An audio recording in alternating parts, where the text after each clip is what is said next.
Students, we'll go for the next class of the chromatography. Okay, so today we'll go for the the in the last video we had learned regarding the plates. Okay, so today we'll go for some detail of these plates, what we call it as a chromoplates.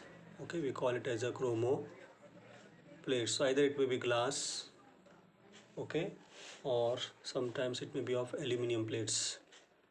So it may be of glass or aluminum plates. Okay, and as in the last video you see the size of the plates differ into some dimensions, 20 into 20 centimeter or 20 into 5 or 10 into 10 centimeter, like this. Okay, so this is a size which we are using, standard plate size. Okay, and if you see the thickness of the adsorbent used is around 250 micron.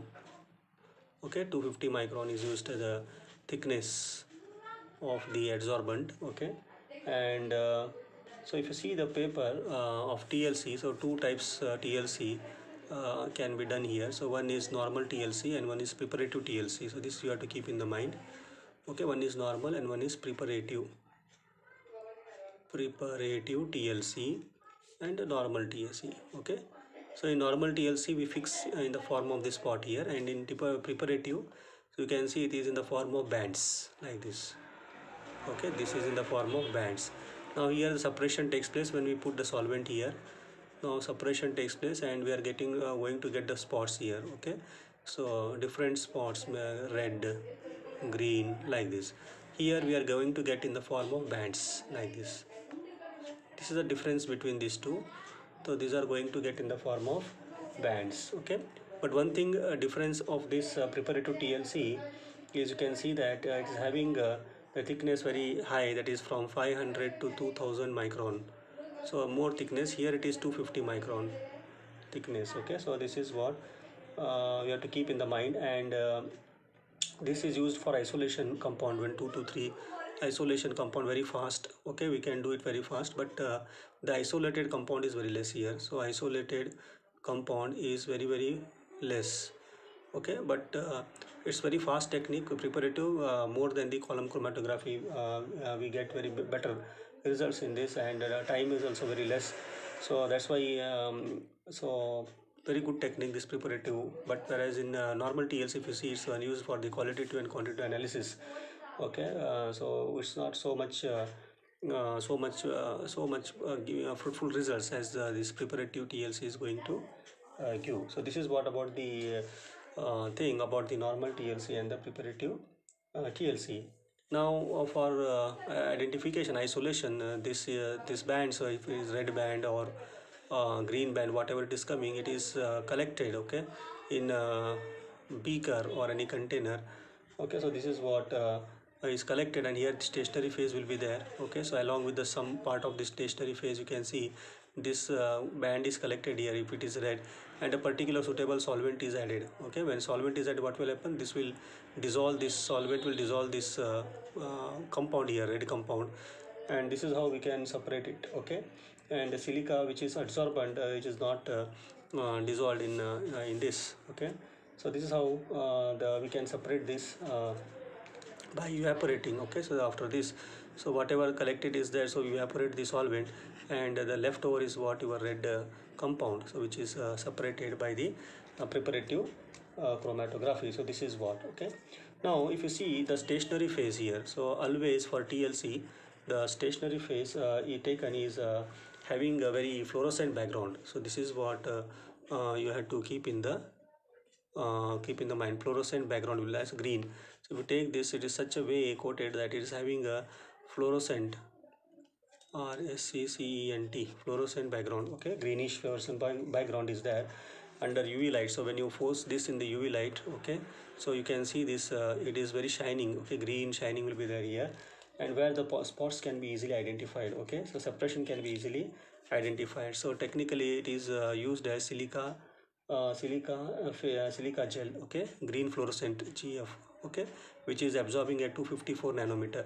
So this combination usually is taken, that is nothing but your SiO2 SCaSO4. Okay, this is your gypsum Okay, and this is silica along with your fluorescent compound, that is Zn4.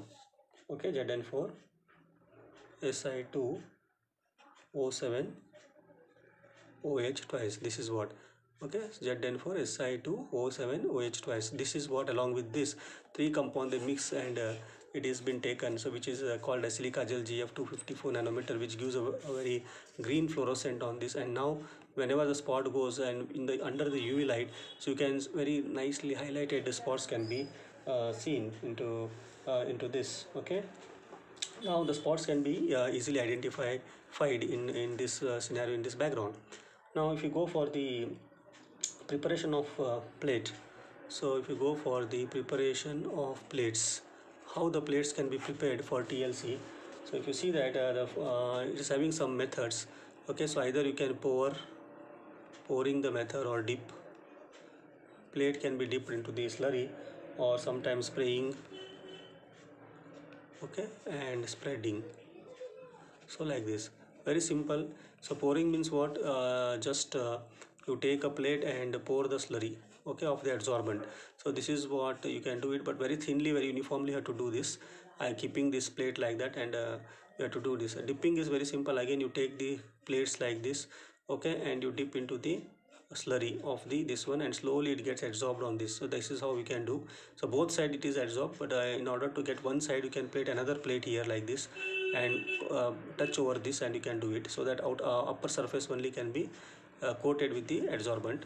Then spraying, sprayer will be there, okay, like a machine will be there, and from the this one it is sprayed here like this. Okay, the adsorbent is sprayed, and spreading also is done by the machines. Okay, so spreader will be there, and it is filled with the slurry, and this spreader will spread the slurry onto the plate. Okay, so this is how the preparation of plate can be done, but very uniformly it should be. It should not be haphazardly.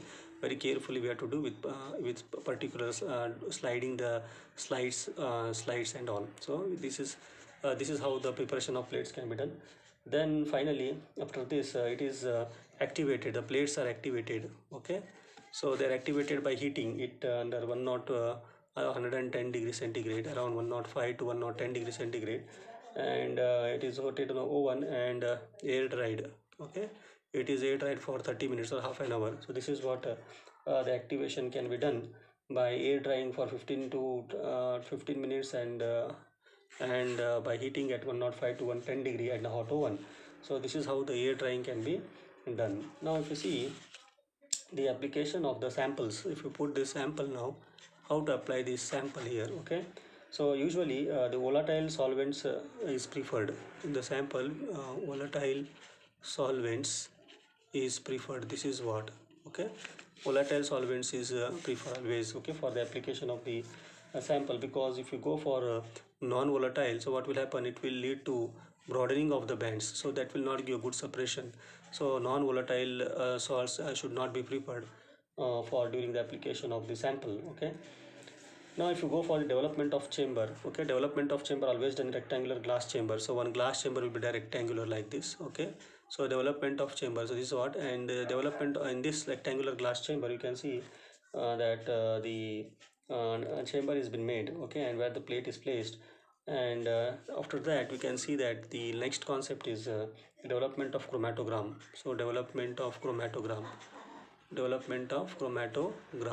Okay, so this is what very much important. So either we can take this in the ascending form or descending form. So you take a plate, okay, ascending form means what, you put the mobile phase here, and you can see that it is traveling from bottom to top and separation takes place. Descending form means from top to bottom. This is what. Okay, so this is what you can see that the this we can do it. Okay, the sample can be treated. So next we will go for the solvents. Okay, and ascending and descending, and moreover there the different techniques are there, but we are not. Main two techniques is the ascending and the descending techniques is used. Okay, so where the solvents is traveling from bottom to top or top to bottom, so that arrangement is done. So apart from that different will be there, but we are not interested for to know that. Okay, next is the visualization of the spot. Okay, this is very much important. Visualization of spot. After doing all the things, then the visualization of spot is done, and you can see that this visualization can be a physical method, okay, or chemical method. So physical method means you can see that this is a non-destructive method. Okay, we are not doing anything here, non-destructive, but this is destructive.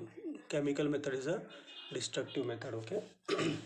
So this physical method means what? So physical method is under UV light. Okay, you put the UV light under the 254 to 365 nanometer. Okay, so this is what. So what happens here at 254 to 365 nanometer, most of the all background, fluorescent background will flourish, will give this shining, and by which the separation or spotting a spot of the separated analytes will be easily seen here. So that's why physical method is always done at 254 to 365 nanometer. For chemical method is different. Okay, chemical method we are using iodine. Okay, so iodine chamber we say. So iodine chamber. So what happens, the name itself, iodine means it is going to give a brown spot. Okay, it is going to give a brown spot after the reaction, and for most of the samples, maybe the unsaturated compounds. Okay, with many samples or unsaturated compound. This is what about the iodine, or sometimes sulfuric acid is used. Okay, H2SO4 along with ethanol, along with ethanol, 10% sulfuric acid along with ethanol is used. So this definitely have a charge. Sulfuric acid means charring. So almost all the compounds to be separated is charred, getting black color. Okay, and then the plate is dried. So this is how the next chemical method can be used. By using the reagent, we can see the different spots is gone, is observed here. So next used is BCG. Okay, BCG, that is bromocresol green. So bromocresol green is used for acidic group. Okay, or carboxylic acid compounds. So it is mainly used for separation of acidic group or carboxylic compound. Carboxylic acid. Okay, carboxylic acid compounds. So BCG used, that is bromocresol green. Cobalt chloride. So this is used as a universal strain. STAIN stain, universal stain. Okay, cobalt chloride. So there are some FeCl3 also is used as a reagent, chemical destructive reagent. So this is mainly used for phenolic detection, phenolic compound detection. Okay, so which is giving you some red spots. So FeCl3. Sometimes ninhydrin also is used. Ninhydrin is used as a in the chemical method, which is used for the separation of amino acids. Okay, separation of amino acids, sugar, amino sugars, etc. Okay, so like this, even para anisaldehyde is a universal again here, para anisaldehyde. So this also is universal stain, used as a universal stain. Okay, so and it's a very oxygenated compound, so mainly used for the oxygenated compounds like this. So these are different solvents. Okay, chemical methods or visualization, so by which we can visualize the spots. Okay, different spots here. So iodine chamber, BCG, COCl2, FeCl3, ninhydrin, and this is what about the visualization of the spot. Destructive and method or chemical method is done. And chromoplates, how the chromoplates and how it has been used here. So how this different types of methodologies used during the chromatography. So hope you understood this methodology is used in the chromatography. In the next video we will go for another concept of the chromatography. Thank you.